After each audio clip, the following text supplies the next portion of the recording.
To be authentic literally means to be your own author. Dan Millman. I like that one. Hey, welcome to the Retirement Answer Man Show. My name is Roger Whitney. I'm your host. This show is dedicated to helping you not just survive retirement, but actually have the confidence, because you've done the work, to lean in and rock retirement. I'm excited you're here. Last show of 2022. At the end of the show, as sort of as an after show, I'm going to talk a little bit about what I do to try to reflect on the year. Maybe that'll help you if you're reflecting on the year. And we'll talk about words for the year. I'll bring that up at the end of the show as well. But today, what I want to do is, one, make sure you know that next week we get to meet Rosie. Who is Rosie? Rosie is our subject for this edition of Retirement Plan Live, where we take a listener.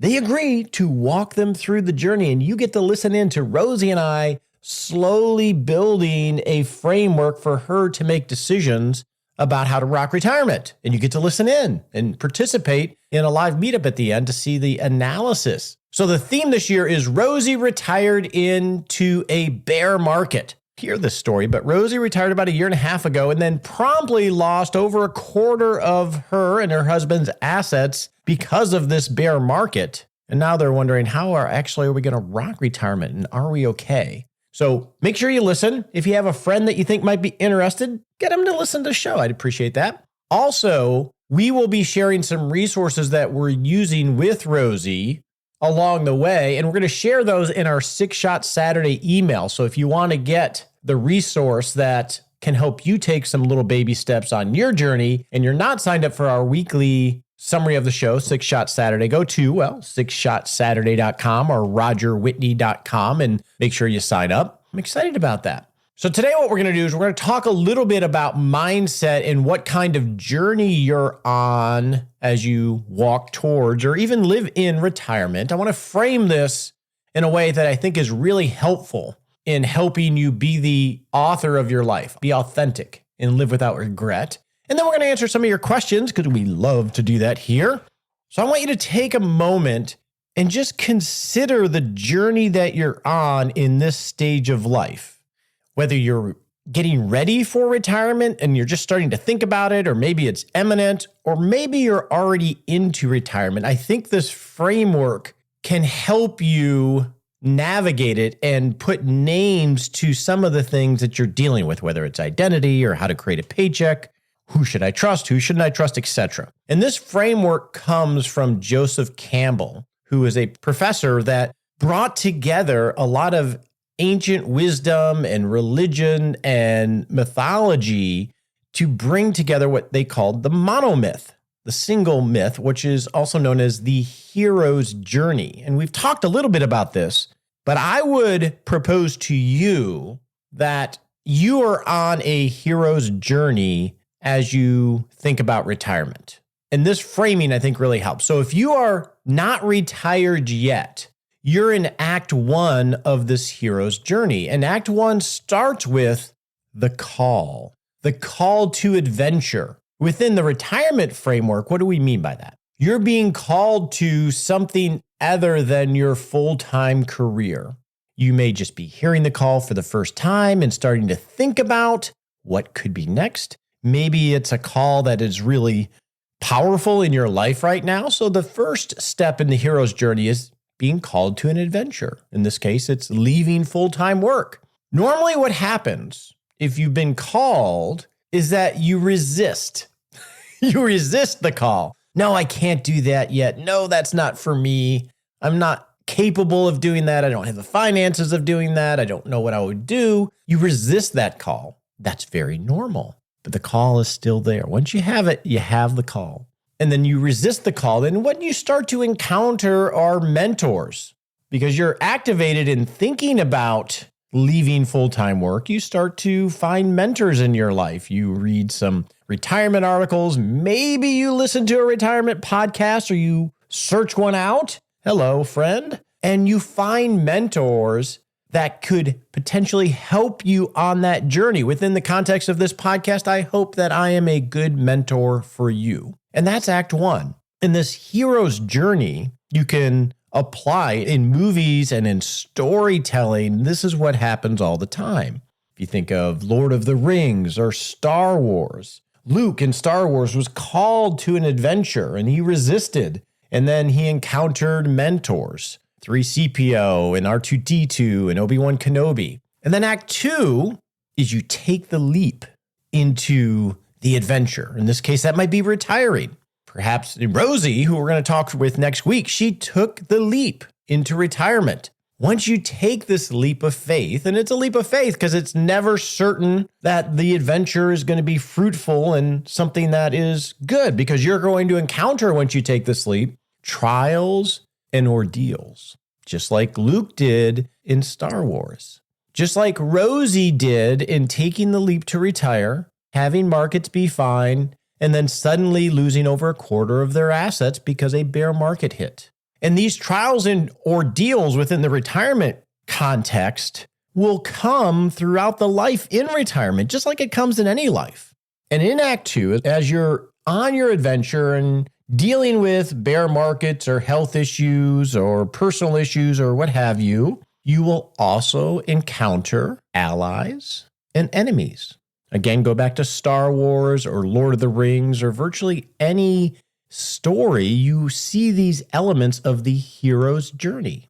This is somewhat of the spice of life, right? The ordeals and the trials and the allies that help you and the enemies that perhaps you in the retirement context, the ally could be an advisor, it could be a podcast, it could be a book. The enemy could be the very same things, right? You have to tease out who is a real ally and who is working against me. And this is the Act 2 of retiring. And then Act 3 is that you overcome these trials and ordeals and you triumph and you, quote unquote, in this context, rock retirement. This hero's journey, this monomyth, plays out in all of our lives in very different ways throughout our lives. And I think that framework is really important to understand. And I'm dealing with this as I evolve in my professional life and in my personal life. And I think of that Act 1 of resisting the call. And I think it was Nietzsche that said, a snake that does not shed its skin will die. There's this concept of a constant renewal of death and rebirth. Now, we can think of that in the literal sense of life, but we can also think of that of there are versions of Roger that had to die so Roger could be reborn as a new version of himself. There are versions of you, perhaps it's your amazing work career, that have to die for you to be reborn into this adventure. This framework is a lot of the premise of the show and of what we do in the club and everything that I work on, because I think you are on this journey when it comes to retirement. And I want to be a mentor and I want to be an ally as best I can to sharpen my saw, not just for you, but for me and for everybody else. I think that's a nice concept. So I wanted to share that with you. And I salute you, hero. You can do this. You're enough.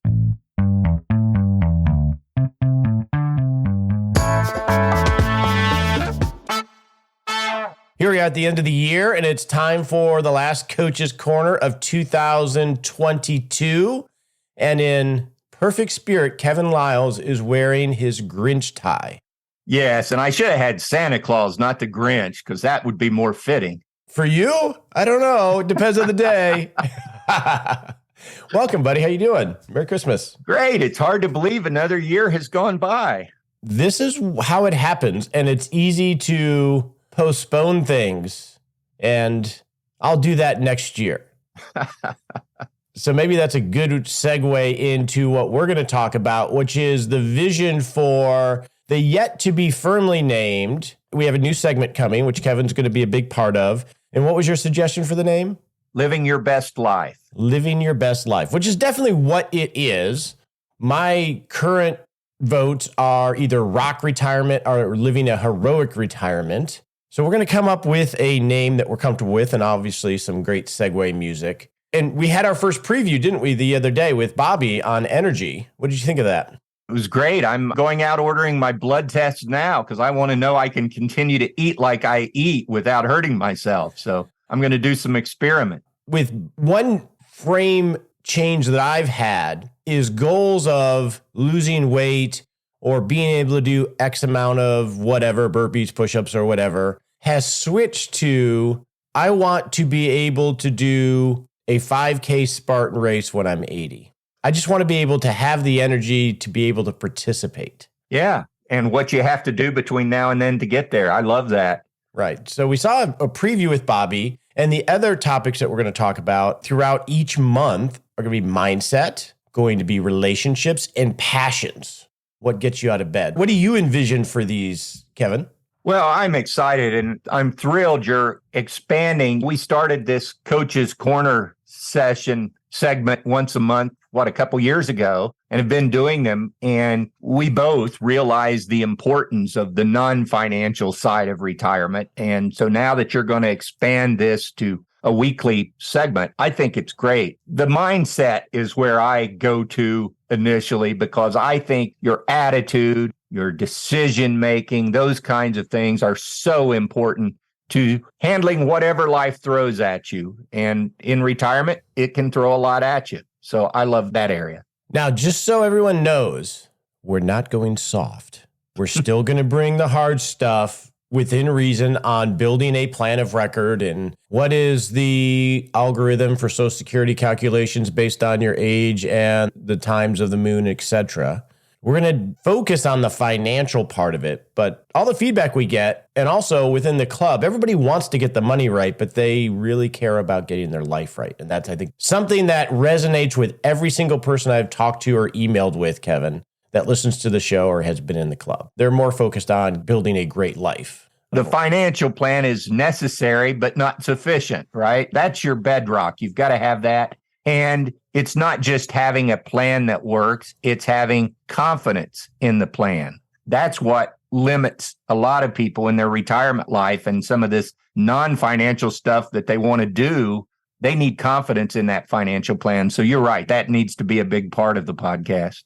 Now, I know you've seen this, or you can tell me if you haven't, but through this journey with clients and in the club and on the podcast, I think a crisis of confidence is one of the biggest crises in retirement. Yes, there is a huge segment of the population that just has a financial crisis, and I'm not ignoring that. And that's the one that we hear about. But there's a large segment that either through good fortune or a combination of hard work and denial are in a position where they have a lot of resources to either create a great life or give to others, but they lack the confidence. Yes. And for me, I think it's also they just don't plan. They don't plan their retirement life like they probably plan during their career, their work life. And if you're not intentional about it, it's easy to waste a lot of time in retirement and go a few months and not accomplish anything that's meaningful to you. So to me, it's the planning more than the confidence. I get your point, and I understand there are some people who lack confidence to try new things. For me, it's come up with a plan as to what will make your life the most meaningful to you, and then how do you do that? So what's your envision for this segment? Because you're going to be leading some of these with Mark Ross and others from the club and outside. What would you like to see? First of all, we're going to have some real experts like Bobby who can really give good information. And then how do you make that practical and actionable? I want the listeners to come away with some information. That's why we need the experts to give us real information. But then what can I do? What small step can I take to make my retirement life a little better? If we can accomplish that, we'll have a real win here. So what are your final thoughts on this 2022 for Kevin Lyles? Well, I'll tell you what I'm going to do, and I think it might work for others. I'm looking forward to getting together with family and extended family and catching up with them and really start to plan, how do I make 2023 better? And I always do that at the end of the year. I don't set resolutions. I'm not a New Year's resolution kind of guy, but I do like to plan and think ahead and reflect back. What went well this year? What didn't go well? And how do we improve it? Now, do you choose a word for each year? I haven't. I know you do. And I always think about it. And I can't come up with one. I've always got 4 things on my mind. So one word usually won't do it. Yeah, I think the key is if you force it, it's not real. It's got to be, yes, this is a word I want to own and sit on. So Yeah. I think Nicole doesn't choose a word anymore either. Because she thinks it's like an omen. If she chooses it, she's going to be challenged there. Have you picked your 2023 word yet? I have. It is, I don't know if I shared it on this show or next show. It is decide. I like it. If you look at the root of the word, it means to cut. Yes. Right? And get rid of what's not important and leave what is important. I like that. And I've already actually taken action on that, which was difficult. I have a coaching group that I've been a member of for 2 years, and there's about 8 of us. We meet once a month for like 8 or 9 hours. And it's worky, but it's very non-financial. It's very doing the work. The Work was a great movie that I watched earlier this year. I'd suggest anybody don't watch it. It's powerful. But anyway, we built some deep connections outside of just simply business stuff. And last night at the Christmas party, I let them know that I was not going to be returning. And it was difficult because I love them so much. In hindsight, I should have revisited the book Necessary Endings because I wanted to navigate it well. But it was hard. They could have probably talked me into it at a particular time because I was so not wanting to leave them, but I knew I had to. And so is there a way to maintain the social connections? Do you expect to do that? Or by ending the coaching part of it, are you just going to lose those people? Well, that is the coaching part of it, where we literally spent 8 or 9 hours once a month together, and then we did some other things. That was sort of the flag that was raised that naturally brought people together. Sort of like when your kids are in the house. You see them every day, and then they move out, and you don't see them every day. I'm dealing with that too. So yes, there is, but that means that I'm going to have to be intentional about pinging them, because if I don't, out of sight, out of mind, it will just drift apart. It sounds like what your listeners face when they retire from their jobs and their work colleagues and friends. It does. It does. In my Heroic app, I have a target. I don't check it every day, but I have a target to ping a friend because I don't naturally do it. And I want to, but it's not something that comes to mind because I'm just running around with my head cut off. I need to be intentional about it, but it was hard. It was hard. I like that idea, though. That's a great goal to have. Yeah. So that's my word, decide. Let's see if I can live it. Kevin, even though you have a Grinch tie on, you're not a Grinch. You're a very lovable man, and I appreciate you sharing your wisdom, not just on the show, but in my life. So Merry Christmas and Happy New Year, buddy. Why, thank you. And I've enjoyed sharing with your listeners this year and really looking forward to what we've got planned for next year. Yeah, it's going to be awesome. With that, let's move on to answering some of your listener questions. All right, if you have a question for the show, you can go to rogerwhitney.com/Ask Roger, and you can leave an audio question. You can leave a typewritten question.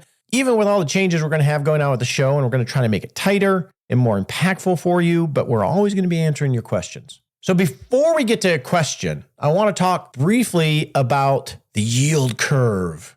The yield curve is essentially something that represents the different yield to maturity interest rates that you're going to receive based on the maturity of the security. And right now it's inverted. And what that means is, and I'll tell you what it means, why it's meaningful for you, is that shorter term interest rates are higher than longer term interest rates, which usually is not the case.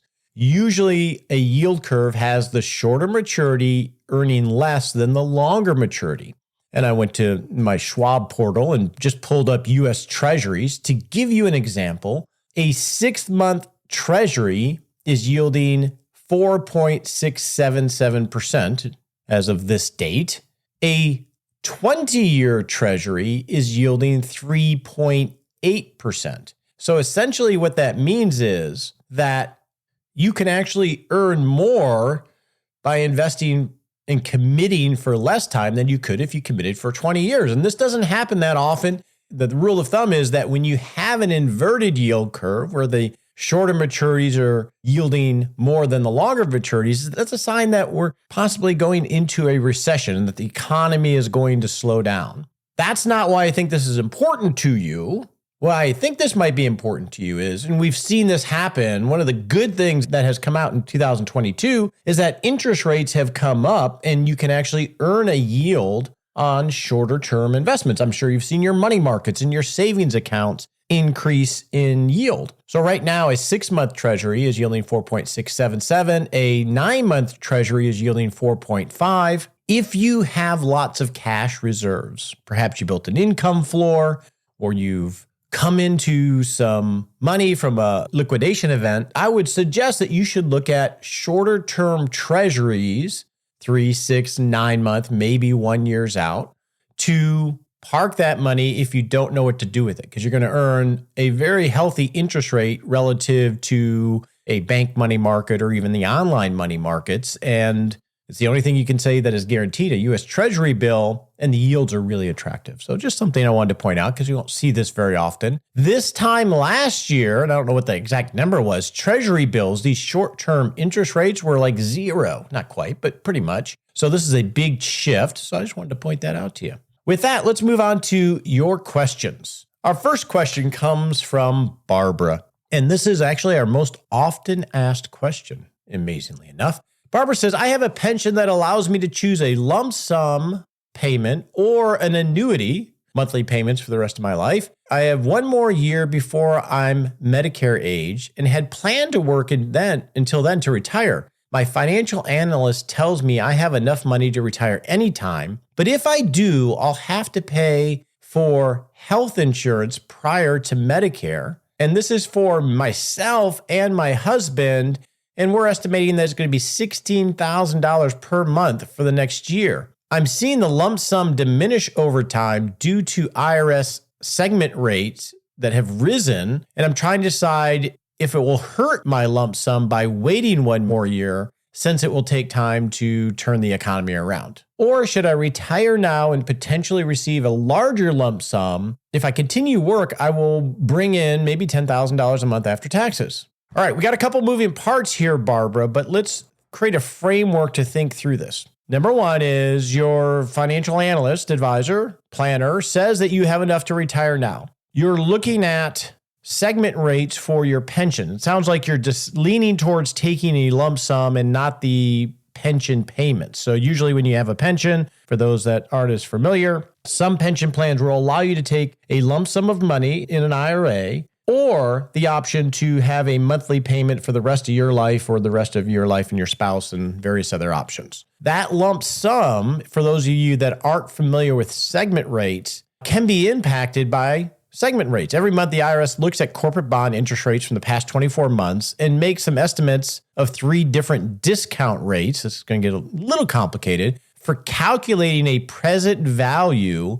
of the pension annuity, which is what they would base that lump sum payment off of. When interest rates go up, segment rates go up, and the lump sum value estimate goes down. That means the lump sum value for a pension can vary up or down over time. So this is what she's referring to. And so the question is, do I retire now to potentially get a higher lump sum payment, but it will cause me to have to pay for health insurance? It sounds like prior to Medicare. I don't know the ages for Barbara. Or should I wait? That way I don't have this extra cost of healthcare, but I potentially could have a lower lump sum payment. So this is the question. First thought, Barbara, maybe it wasn't spelled out correctly. You said that your health insurance gap would be $16,000 a month. That's $192,000 a year. That seems way high. I pay private insurance and I don't get any subsidy, and we're about $24,000 a year. So I'm thinking that that number is incorrect. So I don't know what to do with that number.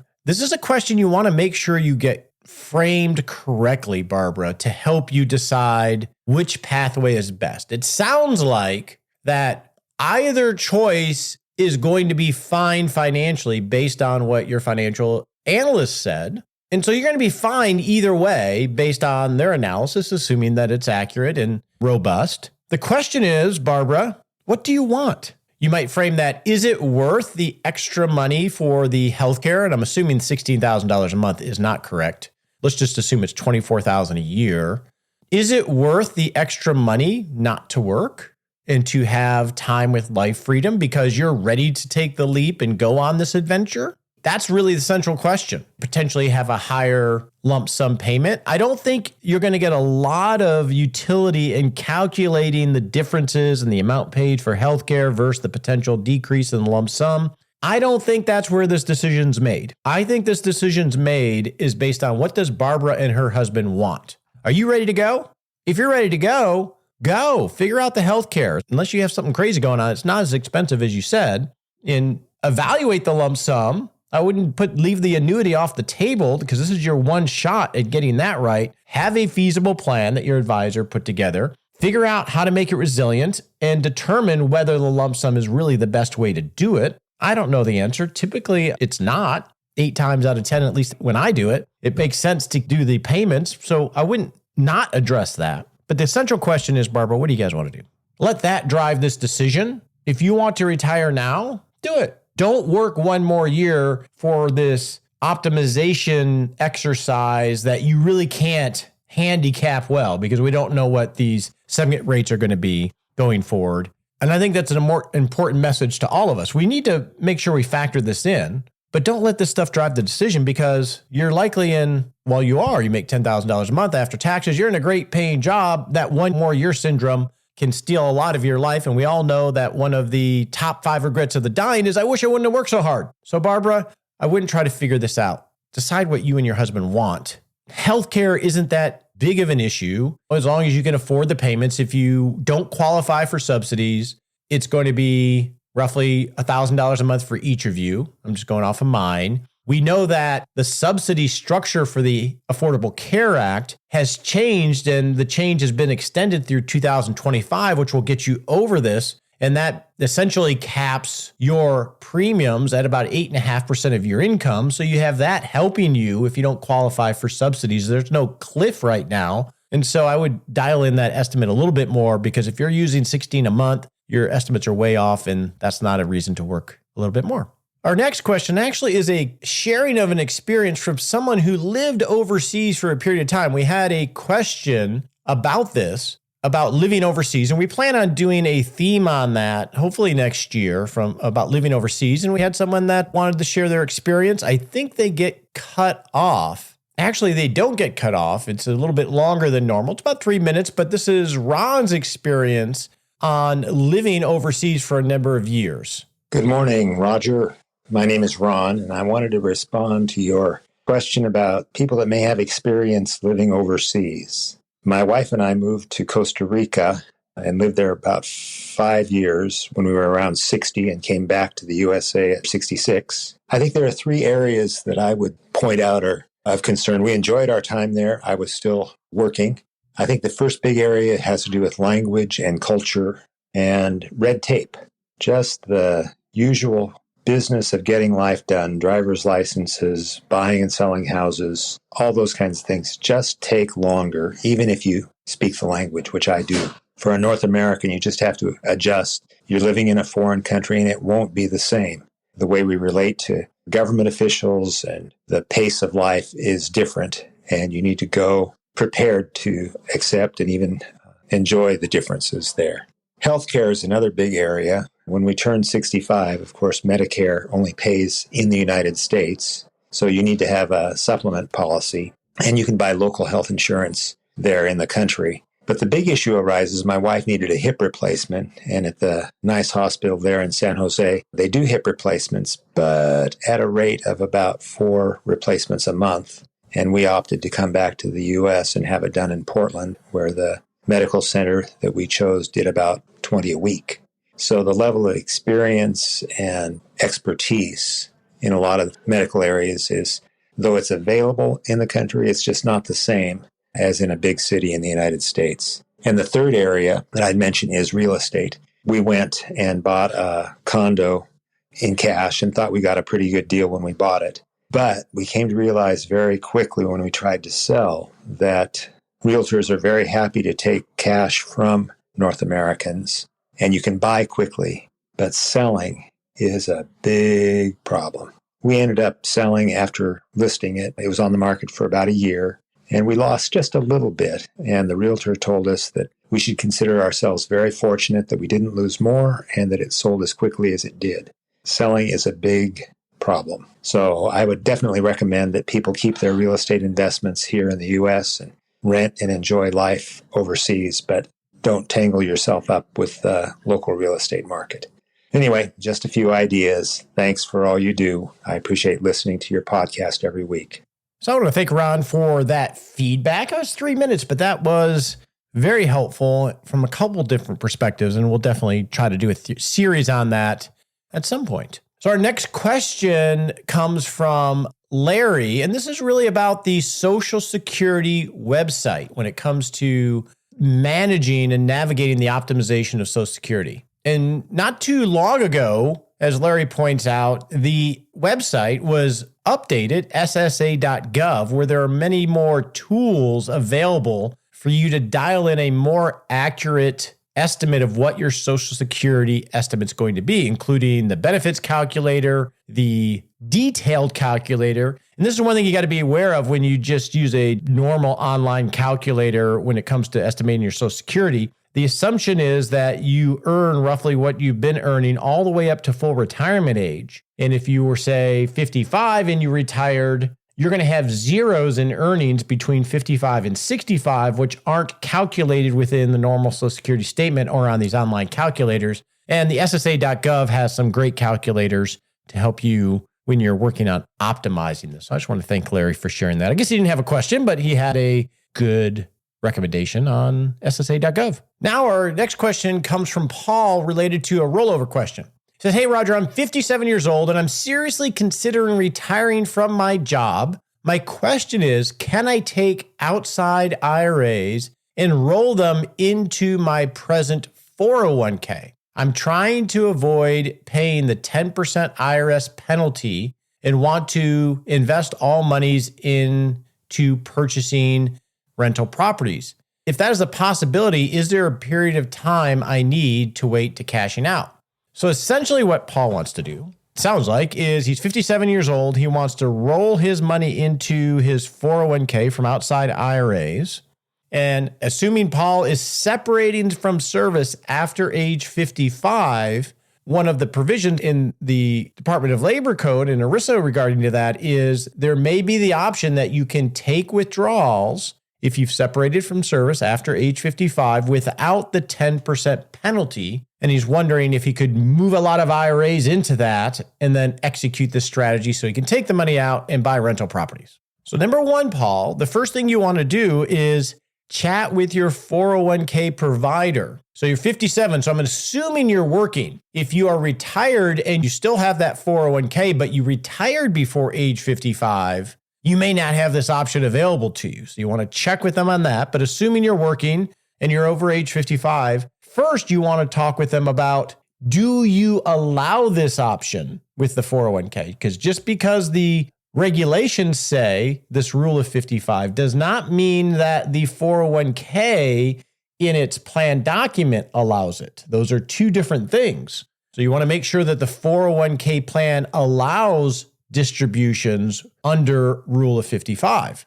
And maybe this is first, you want to ask them, do they accept rollovers from IRAs into the 401k plan? Because not all 401k plans do. So you got to make sure that the plan document allows for accepting rollovers, and two, distributions after separation of service under the rule of 55. And what those entail, because if they do allow the distribution of assets under the rule of 55, they may require you to do it all at once, or they may allow you to do it periodically. So they also can restrict the way that you take money out. So you want to make sure you really understand these provisions. So I want to say that first. Now, next, if you're looking at purchasing rental properties, you might consider purchasing them within a self-directed IRA. Now, there are a lot of regulations around this as well. If you purchase private investments within an IRA, and there are custodians, they're not going to be the traditional custodians of a Charles Schwab or someone like that, but there are custodians out there that will allow you to purchase private investments, such as a rental property within an IRA. So you could consider that. But you want to make sure you follow those rules, because if you don't, you could trigger the entire thing becoming taxable or even a portion of it. So be careful with that.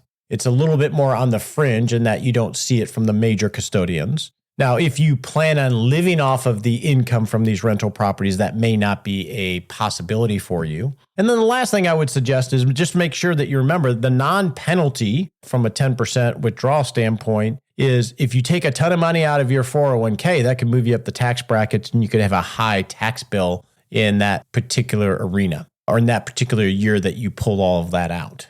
And as far as for timing, assuming the 401k allows you to do rollovers into the plan, I would plan a good 3 to 6 months to get all of the monies there before you actually separated service and took the money out. There's no time limit that I'm aware of, but again, I would defer to the plan administrator in the summary plan description to help you navigate that. Our next question comes from Doug, who lives in Thailand. So he's an expat. Maybe Doug can help us when we do the show. And he is loving Thailand. And we had been talking about going from 2 to 1. And he's definitely something that they've struggled with. And he also has the fact that he is living overseas. And his essential question is, because he wrote a number of things, is my spouse is not financially savvy or wanting to be the financial manager. And we don't have an ongoing relationship with a financial advisor or planner since he does it all himself. And he said he would roll over in his grave if she ended up hiring a AUM advisor, an advisor under an assets under management or relationship. What do I do now when I want to manage it all myself and I don't want a relationship, but I know she may want one or need one if I were to die? What do I do? Because I don't want her to go to a bad place. Well, my suggestion, Doug, is to build a cordial relationship and do your search now or when you're motivated to do it in terms of finding 1 or 2 or 3 that you've done your basic vetting on what services they provide, what their expertise is, what their compensation model, and try to build up some affinity, even if it's not a formal relationship. And most importantly, have your wife be in on those conversations so she can have someone that matches her from a spirit standpoint and is comfortable working with, and just stay in touch from time to time. That way, and God willing, it's not for a long, long time, she needs to reach out. At least she has a couple options to turn to that you two have vetted together and feel comfortable with. In your case, it sounds like you're going to want somebody that is familiar with international living and expat living.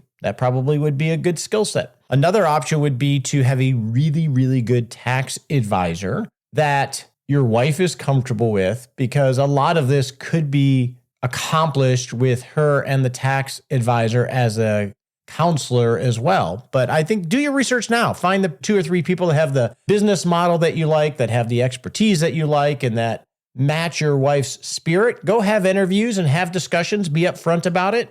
And then every year or so, just refresh that so you feel that, okay, they're still in business, is sustainable, and she still likes them. That would be my recommendation. Our last question today is related to pensions, and it comes from Ted. Ted says, I have a couple of pensions from previous employers that I am eligible for now. Should I take them early and just invest them, or wait a couple more years until I officially retire? And he adds that the difference in waiting until full retirement is minimal from a payment standpoint and would take years to break even. So Ted, this is one of those, like all questions, that you want to have a feasible plan and make resilient. And this is just an optimization question. But here are some things to consider. One is, do they have a COLA? Because a reduced benefit would almost mean a smaller dollar amount of COLA every year in the future, because you're starting at a smaller base. This year might be a little bit different because there may be a bigger COLA adjustment. But if we assume it doesn't have a COLA, another consideration is about the age that you're going to take it and whether those employers give a huge hit based on your age. Some employers take nothing off, and some take a significant amount off if you wait until before age 65. It sounds like this is not an issue. Third would be, what would be the tax consequences to you versus waiting a few more years? Because any additional dollar that you add to your income via taking this pension is going to be taxed at the highest bracket that you're in right now. If you're just dipping into the 24% bracket, any additional dollar is going to be taxed at, say, that 24% tax bracket number. So that is a consideration. Another consideration is where you're at within the window of Medicare. Because when you turn 65 and you apply for Medicare, they're going to look at your tax return 2 years previous to determine the impact of the IRMA surcharges. So you'll want to at least have some visibility of, if I take these pension payments now, could that move me into one of those IRMA surcharge tax brackets? Because that means that you may pay more for Medicare for a year or even a couple of years for Part B and Part D. And IRMA surcharges are cliffs. If you earn $1 over the income for modified adjusted gross income, you're paying the entire amount of that bracket. So it's a cliff type of structure. So that you want to know, if you turn these on, is that going to impact IRMA potentially in a few years down the road, because they're going to look 2 years back. One other thing I think you want to consider is, if you have some bigger expenditures earlier in retirement when you're re-nesting, like I say, is perhaps if you do turn on these pensions, rather than invest the money, you start to build up after-tax cash in order to fund some of this re-nesting or even balance the tax diversification you have on your balance sheet. I would definitely want to make sure you put that on the board. So hopefully that gives you some framework for how to deal with this optimization question. Now let's go set a smart sprint. On your marks, get set.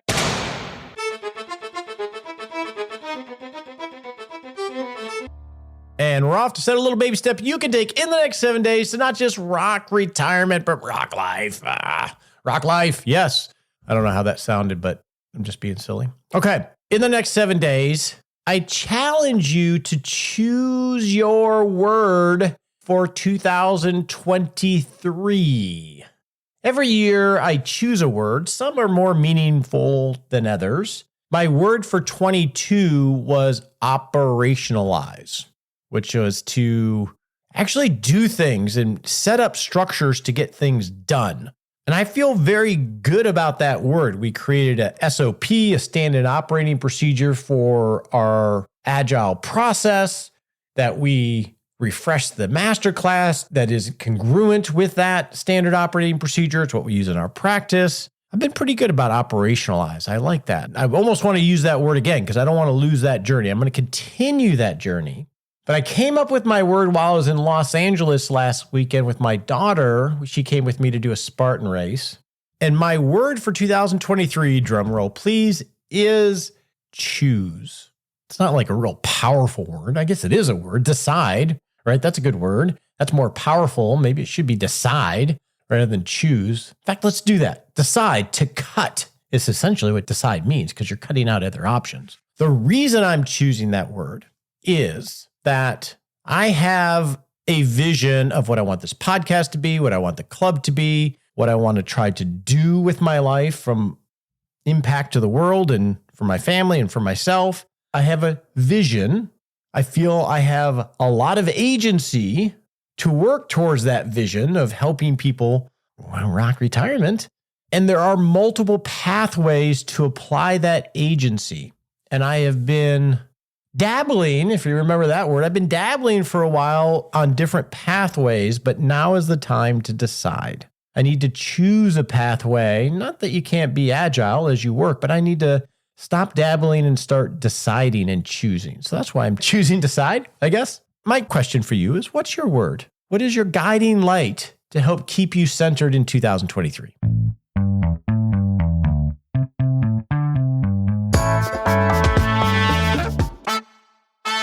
I thought I'd take a moment and just talk about how to review a year. And I am not an expert at this. I don't have some standard operating procedure that I execute every year. What I'm going to do this year, and I heard it from a friend, is I'm going to review the year and just jot down everything that was accomplished, personally, professionally. It's easy to think that nothing gets accomplished, isn't it? It's easy to look back and say, man, I didn't get anything done this year. Nothing happened. I feel like I was lazy. And I think that's natural because it's never ending. Creating a great life, work, everything is just never ending. And it's easy to forget the things that you did. So what I'm going to do, and what I would suggest you consider doing, is I'm going to actually pull out my calendar, which is digital, and I'm going to walk through each week or month of the year and jot down the things that were done, the places that I went, the experiences I had that I am discounting when I sit here and say, oh man, I didn't feel like I got enough done this year. My guess is when I do this exercise, I'm going to be, wow, I did a lot. I experienced a lot. had a lot of good memories created that I just discounted in the moment. And so that's my challenge to you. If you want to review your year, pull out your calendar. Just make a big list. I bet you're going to be impressed with yourself. Good job. The opinions voiced in this podcast are for general information only and not intended to provide specific advice or recommendations for any individual. All performance reference is historical and does not guarantee future results. All indices are unmanaged and cannot be invested in directly. Make sure you consult your legal, tax, or financial advisor before making any decisions.